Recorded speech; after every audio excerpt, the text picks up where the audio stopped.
베드로전서 5장 1절에서 6절까지 말씀, 그리고 갈라디아서 6장 6절 말씀입니다.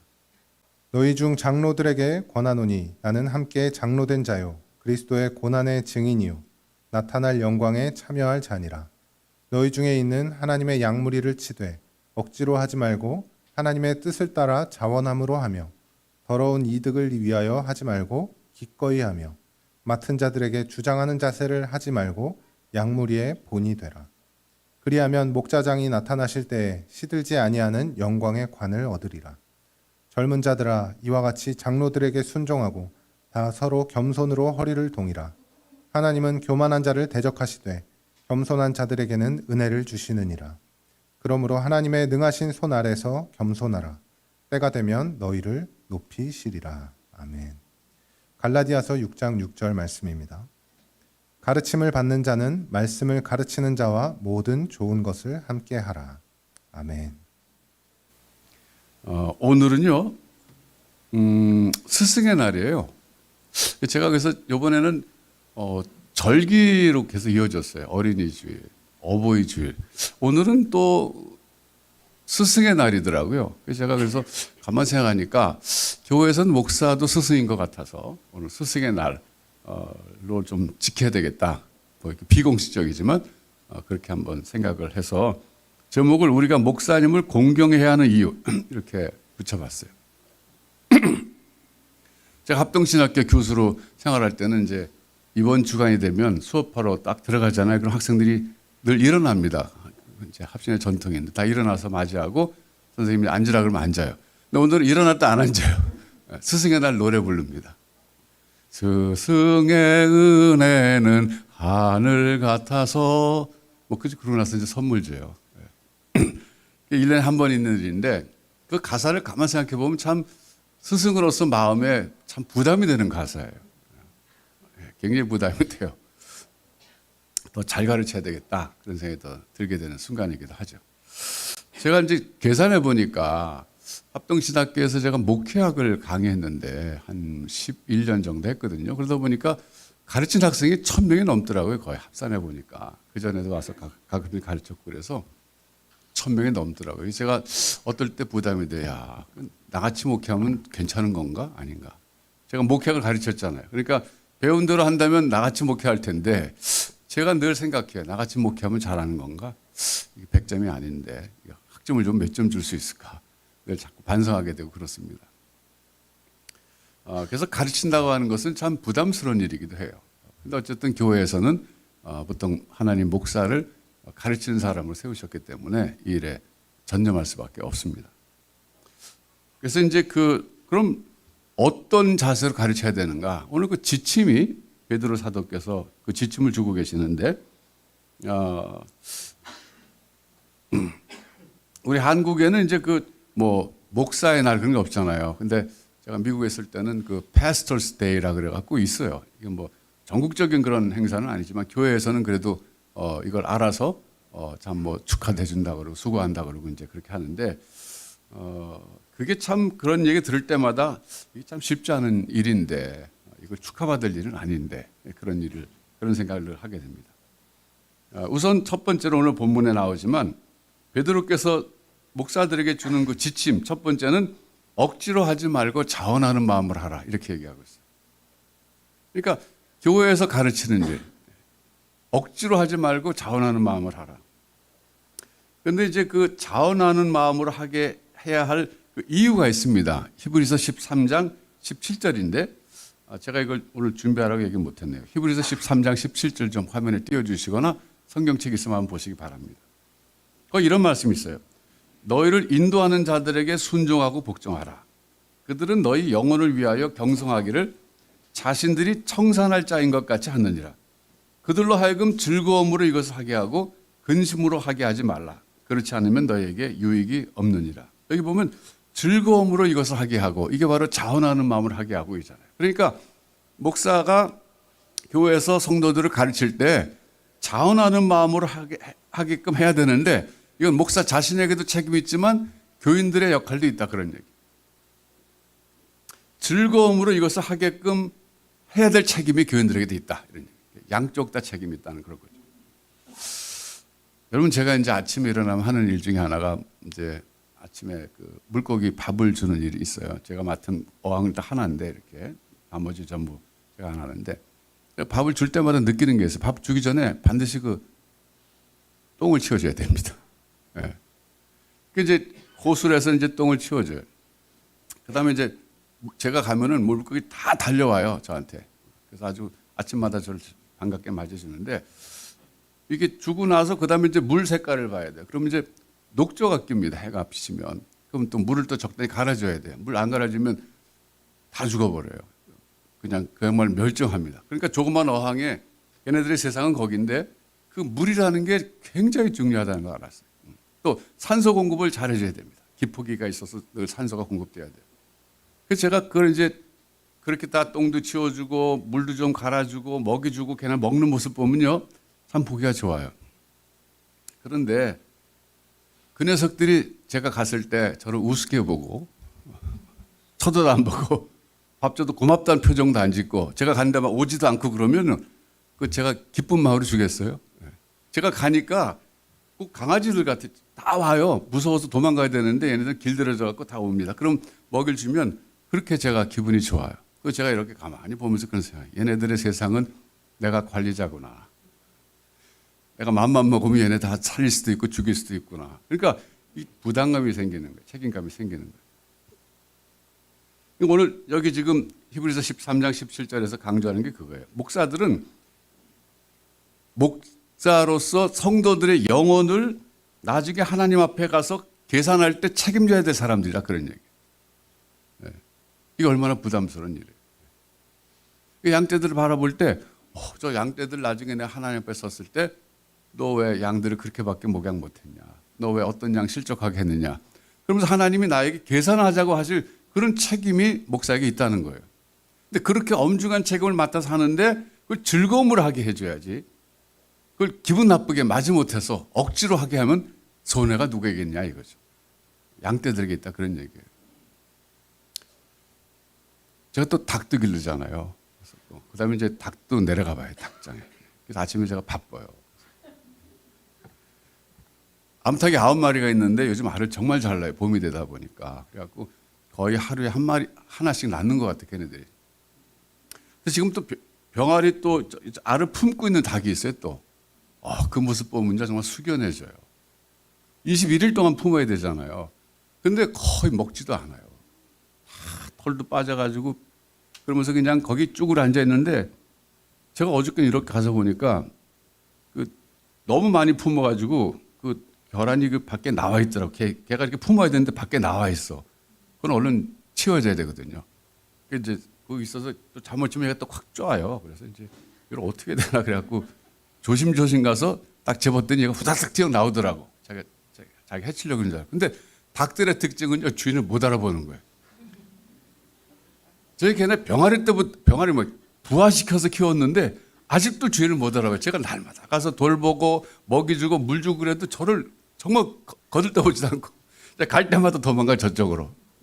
그랬다 조금 있다 다시 오긴 오는데 이놈이 확 뛰어나오더라고. 보니까 한 20개를 품고 있었어. 그건 못 품어요 그거는. 그래서 제가 다 하나씩 이렇게 해가지고 온도를 쟀죠. 따뜻한 놈은 놔두고 차가운 놈은 다시 제가 수거해야 되니까 했더니 6개 빼고 다 차갑더라고. 나머지 내가 차 갖고 올라왔어요. 그러니까 제가 닭장 갈 때마다 기분이 별로 안 좋아요. 제가 갈 때마다 도망가거든. 아니 개들은 그렇지 않잖아요. 어떤 고양이도 또 사랑이 좀 오잖아요. 심지어 고양이. 근데 닭들은 정말 닭대가리예요. 못 알아봐요. 그러니까 제가 갈 때마다 기분이 나빠. 오늘은 좀 올래나? 절대 안 와요. 1년 내내 가도 안 와. 제가 그래서 기분 나빠서 밥 안 주려고 그럴 때가 있어요. 내가 밥도 안 주고 물도 안 줘볼까? 저를 무시하니까 고마움도 표현 못하고 맨날 밥을 주고 물을 주고 고맙다 그래야 되잖아요. 근데 그것도 안 하더라고. 이제 할 수 없이 키우는데 왜냐하면 계란 나니까 그 맛에 그냥 기르는 거예요. 결국 여기서 뭘 말하냐면요.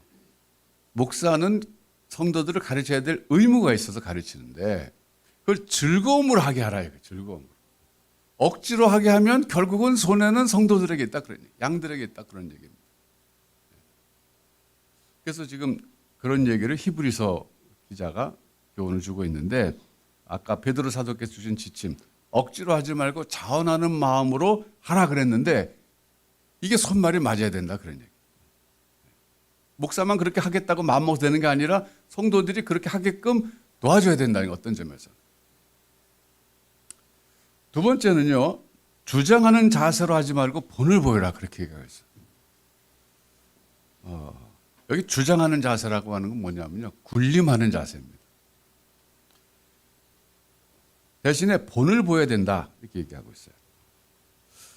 소위 이제 교회 성장학이라는 게 있거든요. 이게 1960년대부터 교회에 들어와서 미국 교회에서 시작된 거예요. 미국 교회는 이제 양적인 거 좋아하니까 그래서 양적으로 굉장히 성장하는 것을 이제 추구했습니다. 질적인 것보다도 그래서 굉장히 많이 성장했어요 양적으로. 근데 그 교회 성장학이 교회 성장 운동이라 그럽시다. 교회 성장학도 있지만 그 나중에 학문으로 냈으니까 교회 성장학인데 그 전에 이제 운동이었죠. 무브먼트였는데 그게 끼친 좋은 영향은 교회를 양적으로 성장시켰다는 좋은 점이 있는데 단점도 생겼어요. 단점가 가장 제가 볼 때 치명적인 게 뭐냐면 성도들을 목표로 보는 게 아니라 도구로 본다는 거예요. 그러니까 성도들은 교회 성장의 도구들이 되는 거죠. 전부. 그러니까 끊임없이 성장을 추구하는 과정에서 성도들을 전도해서 데려오는 그런 역할에만 자꾸 집중하도록 교회가 인도하는 이게 병폐 문제입니다. 그래서 저는 그 목회를 시작하면서 그게 참 문제라는 것을 제가 일찍이 좀 봤어요. 그건 잘못됐다. 성경 어디를 봐도 성도들이 교회를 성장시키는 도구로 이거 사용해라 그런 흔적이 없어요. 성도 자체가 목회의 목표지 교회 성장의 목표가 아니거든요. 그래서 제가 많이 생각했습니다. 진짜 목회에 주력해야 될 건 뭐냐? 성도 한 사람 한 사람의 영적인 성숙이다. 제가 그렇게 생각하게 된 데는 개인 양육에 도움이 있었어요.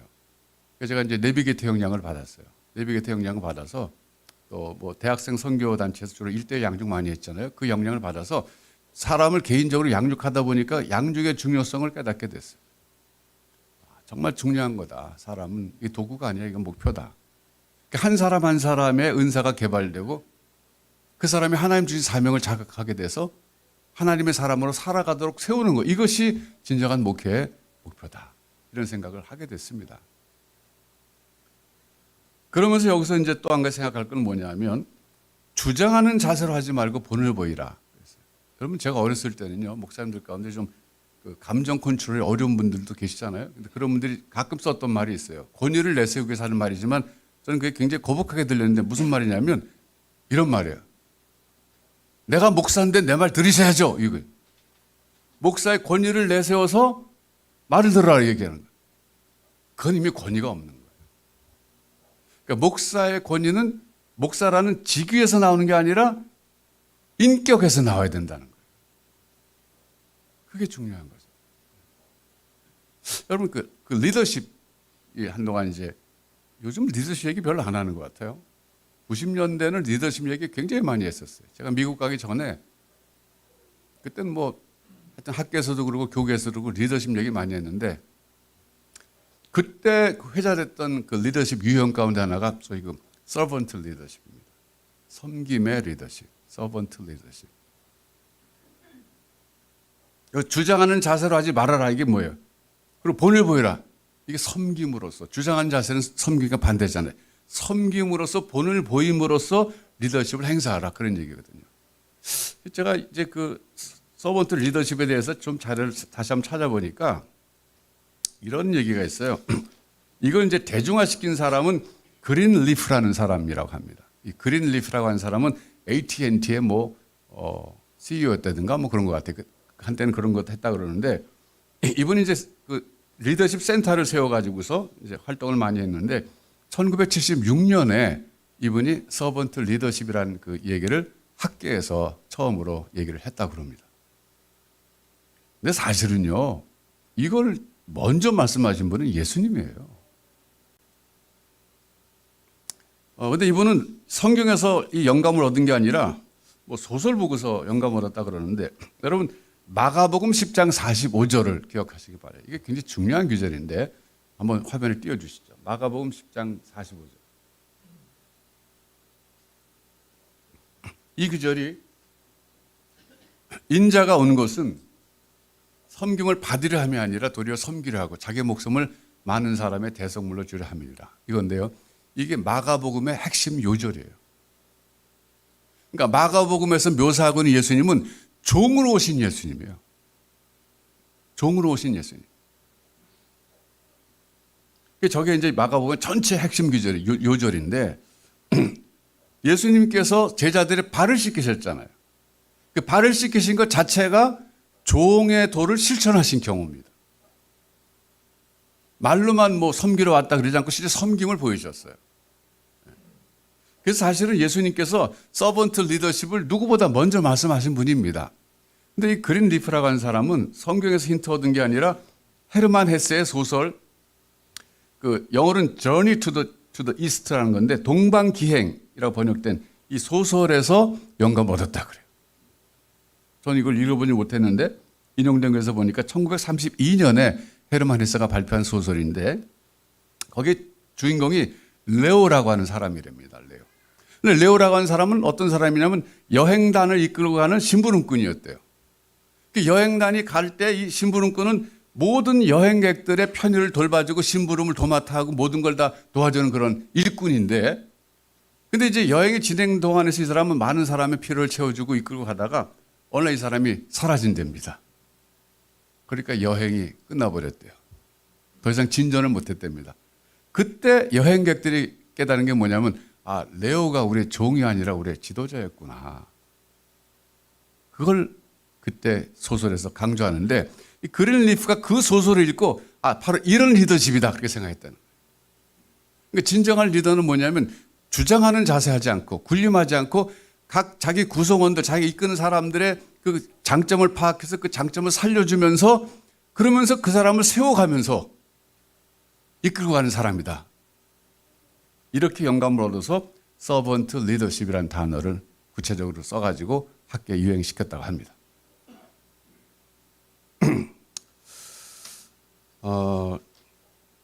그냥 참고로 제가 여러분들에게 좀 말씀을 드린다면요. 서번트 리더십을 가진 사람의 특징이 몇 가지 있다 그러는데 뭐 제가 쭉 한번 읽어드릴게요. 경청, 그 리스닝, 잘 듣는다 이거. 그러니까 수용적 태도로 구성원들의 생각이나 견해를 주의 깊게 잘 듣는다. 그다음에 공감, 구성원의 입장에서 구성원의 관점과 사고를 이해하려고 노력한다. 그다음에 설득, persuasion인데 부드럽고 무비판적인 대화를 통해서 변화를 유도한다. 그리고 이제 개념화라는 게 있는데 이게 뭐냐면 비전을 제시하고 비전을 목표와 연결시켜 방향을 설정해 준다. 그다음에 앞을 내다보는 능력이 있어요.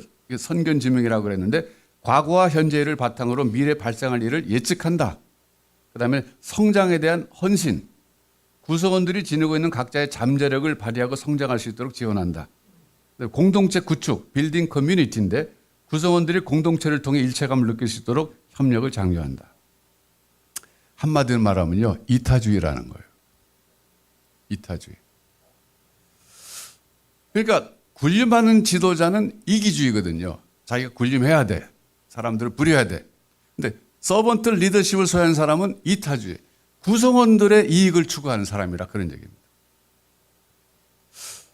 그러니까 예수님께서 내가 온 것은 섬김을 받으려 함이 아니라 도리어 섬기러 왔다 했었을 때 너무 적절한 표현이에요.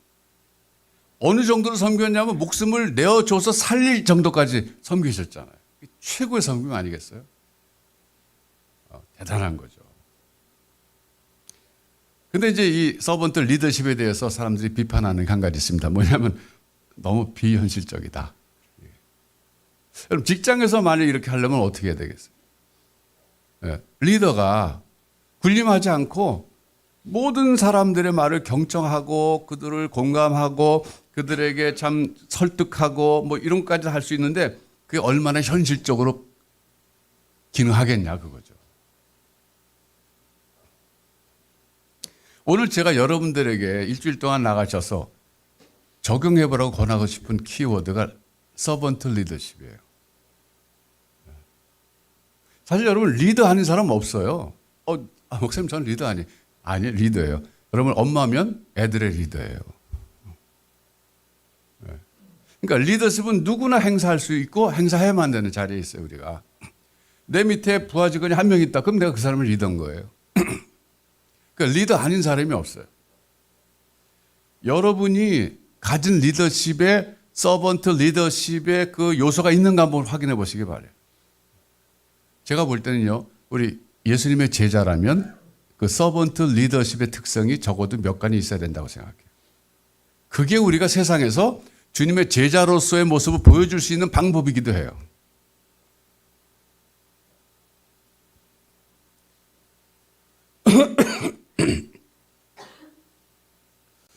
그래서 이제 목회자에게 주는 지침이 바로 그런 거예요. 주장하는 자세로 하지 말고 본을 보여라. 본을 보여라.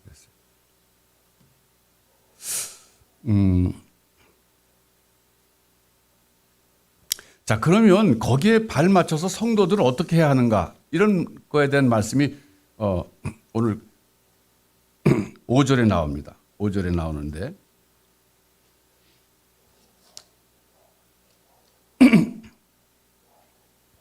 젊은 자들아 이와 같이 장로들에게 순종하고 다 서로 겸손으로 허리를 동이라. 하나님은 교만한 자를 대적하시되 겸손한 자들에게 은혜를 주시니라. 결국 뭐예요? 그분들에게 순종하고 그분들을 공경하라 그런 얘기예요. 그래서 가르치는 목사님들에게 그 앞에서 겸손히 배울 걸 배워라. 이게 성도들의 태도다. 그렇게 얘기하고 있어요. 여러분 이제 교회 생활 하시다 보면은 담임 목사인 저는 여러분들 나이가 많은데 부목사님 경우 나이가 더 어린 경우 많잖아요.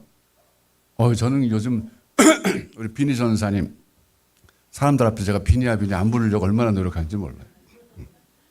공적인 자리에서는 그러면 안 되잖아요. 근데 제가 알잖아요. 비니가 뭐 이게 중학교 2학년 때 왔나 그래갖고 뭐 그때부터 봤으니까. 그래서 나이 어린 목회자들을 대하는 그 자세 이게 참 또 중요하긴 해요. 그래서 디모데에게 사도 바울께서 교훈을 주고 있죠.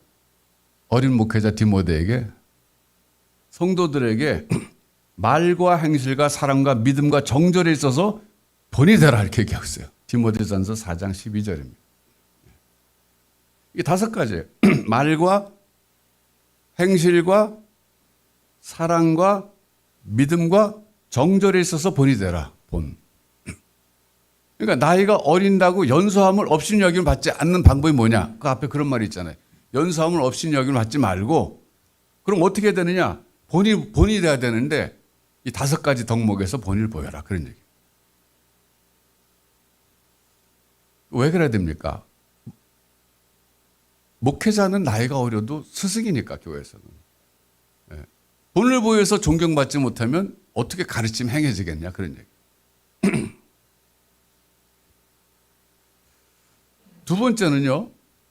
성도들이 해야 될 태도와 역할은 뭐냐면 오늘 갈라디아서 6장 6절입니다. 오늘 본문에 들어갔죠. 가르치는 사람들과 모든 좋은 것을 함께 하라 이렇게 얘기해요.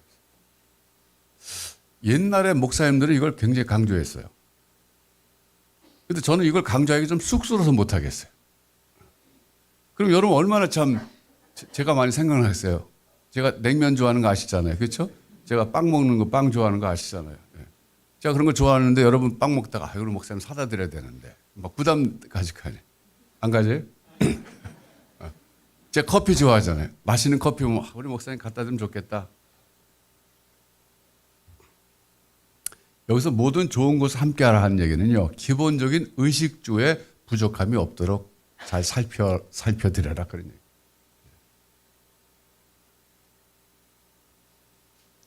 여러분 옛날에 목회자들에게는요. 소위 성미라는 것을 갖다 드렸어요. 성미라는 거는 집에서 부엌에다가 이제 그릇 하나 놓고 어머니가 아침에 밥할 때 몇 숟가락 떠서 거기다 놓고 그다음에 밥을 해서 식구들 먹였어요. 그러니까 성미는 온갖 쌀들의 집합체예요. 제가 미국에서 어떤 그 목회자 자녀를 만났는데 그 얘기하더라고요. 목사님 저는요 정말 어려서 성미 먹는 거 너무 싫었어요. 그러더라고요. 왜요? 그랬더니 온갖 쌀이 다 섞여 있어가지고 이게 무슨 맛인지 모르는데 밥이 어떤 거는 새쌀, 어떤 건 묵은 쌀, 어떤 거 벌레 있는 쌀, 막 해가지고 그냥 이 밥이 정말 너무너무 그거 먹기 싫었대요. 근데 그거만 갖다 주니까 먹을 수밖에 없잖아. 그래도 옛날 성도들의 그 목사님을 그 배려하는 그 마음은 참 좋은 거예요. 네, 참 좋잖아요. 네. 저도 어렸을 때 저희 어머니가 명절 때가 되면 과일을 사가지고 저보고 갖다 드리라 그래요, 목사님 집에. 그럼 이제 그 무겁잖아요. 근데 무거운데 갖고 갈 때 그렇게 기분이 좋더라고요. 좀 많이 갖다 드렸어요, 제가. 네. 그러니까 목사님을 그때 생각해서 우리가 과일 한 상자 샀을 때, 아, 명절이니까 목사님 하나 드려야지. 그리고 갖다 드릴 그 마음. 네. 그게 참 서로 아름답잖아요. 옛날부터 목사님들과 선생님들은 가난했잖아요, 선생님들. 미국에 제가 지금 그 기억나는데 미국에서 그 쥐들 얘기할 때 가난한 쥐는 교회 안에 있는 쥐라고 그러더라고요. 쥐도 부자쥐가 있고 가난한 쥐가 있잖아요. 여러분 그 우리나라 옛말에 그거 아세요? 선생님 똥은 개도 안 먹는다. 그게 무슨 뜻인지 아세요? 저는 어려서는요 개들도 선생님 존경하는구나 생각했어요. 개들도 선생님 존경하기 때문에 안 먹는구나 이렇게 생각했는데 그게 아니라 영양가가 없어서 안 먹는데요. 네. 선생님 먹는 게 시원찮으니까 똥도 영양가 없어서 안 먹는데.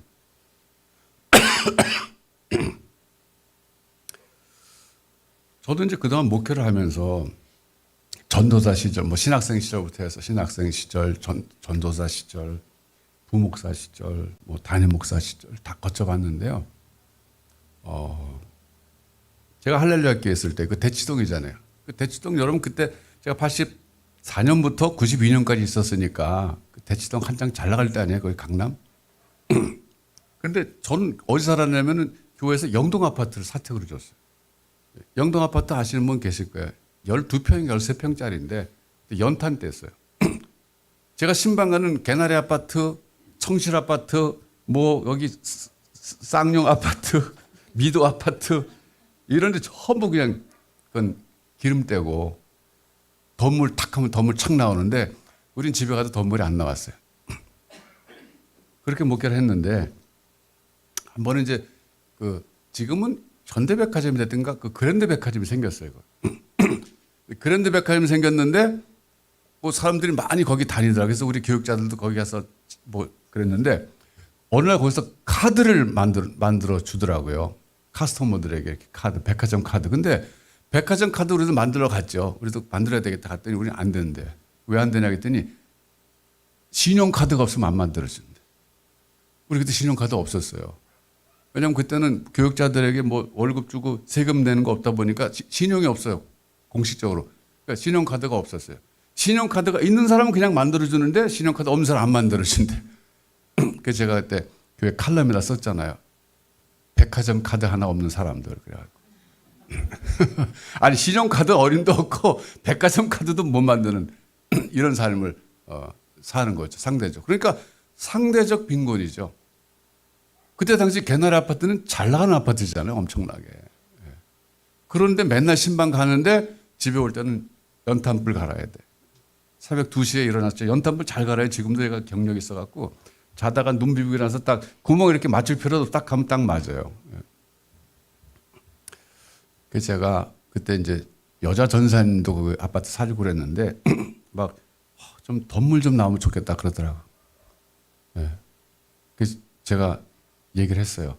용감하게. 순간 온수기 하나 놔주세요. 그랬더니 순간 온수기 놔줬어요. 제가 그때 생각했어요. 교육자의 그 경제 수준은 어느 정도가 돼야 될까? 어느 선배님이 그랬어요. 교육자의 경제 수준은 그 교인들의 중간 정도면 좋다 그러더라고요. 너무 가난해도 안 되고 너무 부해도 안 되고 그 중간 정도가 좋다 그러는데 그것도 상당히 그 일리가 있어요.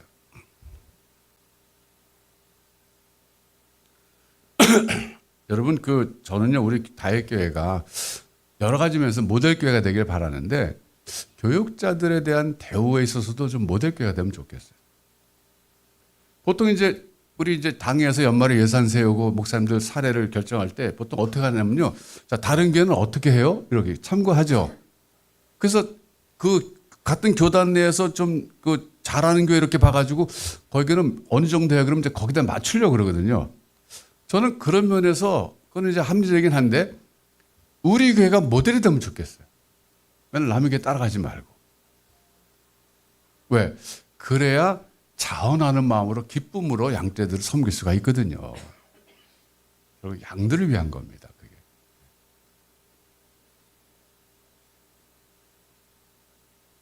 제가 이런 말씀한다고 여러분 한번 뭐 오해하지 말고 들으세요. 제가 평생 지금 80년대 전도사 돼가지고 지금 2022년이죠. 몇 년째예요, 제가 지금 42년인가 저희 교회밥 먹고 살고 있는데 목회자들의 생활을 염려해주는 장로님들을 거의 못 만났어요. 저 섭섭합니다. 사실 인간적으로 섭섭해요. 그러니까 내가 하나님 보고 목회하지 사람 보고 목회하냐 생각날 때 바로 그런 순간이에요. 뭐 이해는 해요. 왜냐하면 장로님들이 한두 분이 아니까 많다 보니까 뭐 다 알아서 누군가 하겠지 그러고 단대책이 많이거든요. 근데 그게 목사님들의 마음을 얼마나 아프게 하는지 몰라요, 여러분.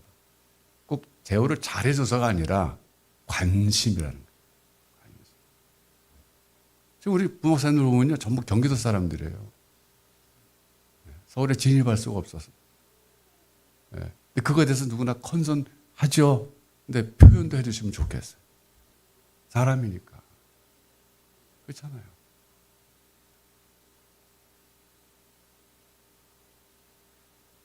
저는 이제 3년만 하면 끝나요. 저는 괜찮아요. 제 걱정을 하지 않았어요. 괜찮아요.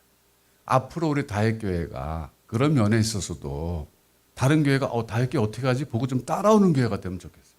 우리가 물어보는 교회가 아니라 그건 관심의 문제예요. 관심.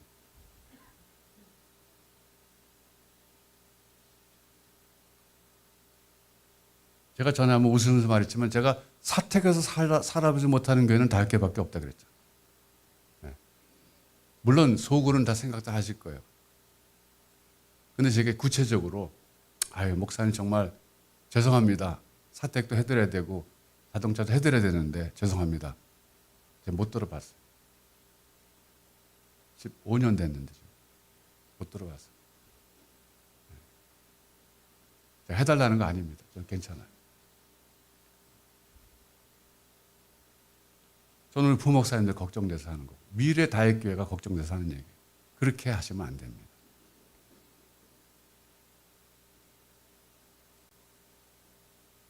오늘 제가 이런 얘기 하려고는 아닌데 어떻게 얘기하다 보니까 제가 하게 됐어요. 자, 그래서요. 제가 적용을 좀 하면 좋겠어요. 적용을 두 가지인데 하나는 감사를 표현할 줄 아시는 삶 살아야 되겠다 우리가. 꼭 뭐 우리가 목사님에 대해서만이 아니라 감사. 제가 여기다 한 가지 덧붙이고 싶은 것은 우리 목사님들뿐만 아니라 여러분들 하나님께도 어느 정도 감사하는가 한번 살펴보시면 좋을 것 같아요. 사람이 하나님께 우리가 막 다급할 때 기도하잖아요. 하나님 정말 좀 날 좀 도와주시고 이거 해결해 주시고 좀 그러는데 막상 해결되면 감사하다. 그리고 잊어버리잖아요. 근데 제가 지금 다윗께서 목회하고 한 가지 좀 내가 이거 미흡하게 가르쳤다는 게 뭐냐면요. 헌금 강조 안 했다는 거예요. 저는 정말 강조하기 싫어서 안 했어요. 왜냐하면 이거 자발적으로 해야 되는 거지. 자, 오늘 아무개 집사 감사헌금 했습니다. 아무개 집사 뭐 했습니다. 이렇게 막 발표하는 게 있잖아요. 너무 싫었어요, 저는 그게. 그걸 왜 이렇게 발표하나 그래. 은밀히 해야지. 제 자신 그게 싫었어요. 그래서 안 했는데 요즘 가만히 생각할 때 우리 교인들이 감사헌금 어느 정도 하나 이렇게 봤을 때 좀 약해요. 네. 여러분 하나님께 기도해서 응답받고 뭔가 하나님의 은혜를 느낀다면 그걸 하나님께 표현할 줄도 알아야 돼요. 하나님도 마찬가지잖아요. 하나님은 우리가 교통하기를 원하시지 일방적으로 하나님이 주시기만 하는 건 또 아니잖아요. 여러분 하나님께서 생활 속에서 찬양으로도 감사하지만 여러분 표현을 물질로도 감사를 좀 표현해 보세요. 제가 볼 때 그게 좀 약해서 하는 얘기예요. 누가 얼마 하는지 제가 헌금하는 거 안 봅니다. 예. 그러나 전체적으로는 알죠. 좀 약해요. 예. 특별히 뭐 추수감사 이럴 때는 난 뭐 추수도 안 하는데 뭐 안 하고. 근데 그건 교회 전통이에요, 그냥 그거는. 예. 자, 그 다음에는요, 오늘의 적용 두 번째는 여러분 삶 속에서 서번트 리더십을 실천해 보십시오. 이거예요.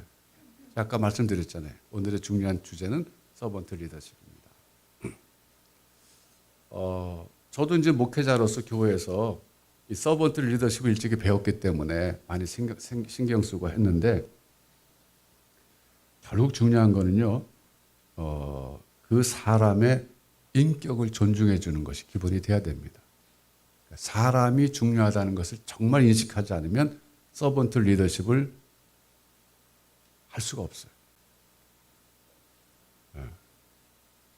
여러분, 자, 이제 생각해 보세요. 여러분 사람 볼 때 그 사람의 장점부터 보입니까? 단점부터 보입니까? 이게 굉장히 중요한 거예요. 장점부터 보여야지 서번트 리더십 할 수 있어요. 단점부터 보이는 사람이 있어요. 못하죠. 네. 그 강철왕 그 앤드류 카네기 있잖아요. 그 사람이 1930년대인가 20년대 특별한 사람을 특채했는데 그 사람이 제가 이름 잊어버렸어요. 잔 웨즈웰인가 뭐 이런 사람인데요. 그 사람이 그 당시 1930년대인가 20년대 연봉을 100만 불 받았대. 카네기가 100만 불을 줬대. 이 연봉을. 그 사람 장점이 뭔지 아세요? 모든 사람을 세울 줄 아는 능력이 있었대. 자기 따르는 부하들 전부 잘 세워서 그 팀을 이끌어갈 수 있는 능력이 있어서 100만 불에 고용했는데 그 사람이 한 말이 뭔지 아세요? 자기가 하는 일은 자기가 속한 그 직장의 팀원들, 직원들의 사기를 진작시켜 주는 건데 그 방법은 칭찬과 격려래. 칭찬과 격려.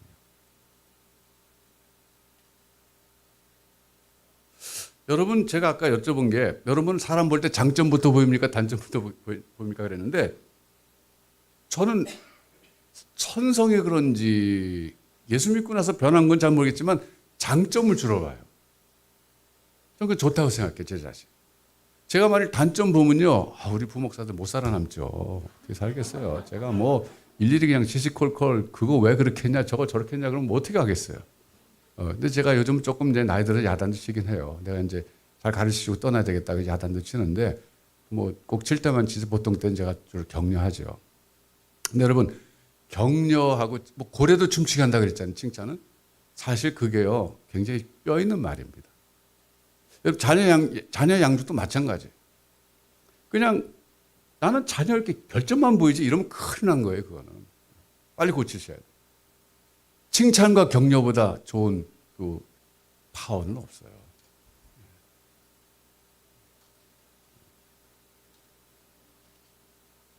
여러분 자녀 교육에도 마찬가지. 자녀도 장점이 있고 단점이 있잖아요. 그런데 너는 다 좋은데 왜 이것만 못 고치냐 그러면 걔는 다 좋은 건 들어본 적도 없는 거야. 뭔지. 9가지 얘기하고 1가지 얘기해야 되는데 넌 남을 다 좋아. 근데 이거 왜 못하냐. 그러면 9가지는 들리지도 않은 거예요. 들어본 적도 없고. 여러분 칭찬을 개발하십시오. 가정에서도 그렇고 직장에서도 그렇고 여러분 나는 정말 칭찬이 안 돼요. 왜? 나는 맨날 비판만 할 줄 알아요. 왜? 뒤돌아보세요. 여러분이 비판만 받고 컸을지 몰라요. 그러니까 부모님에게 탁 비판만 받던 사람은 배운 게 그거니까 자기도 배운 대로 하는 거예요. 그냥 자기도 모르게 자꾸 비판하게 되는 거예요.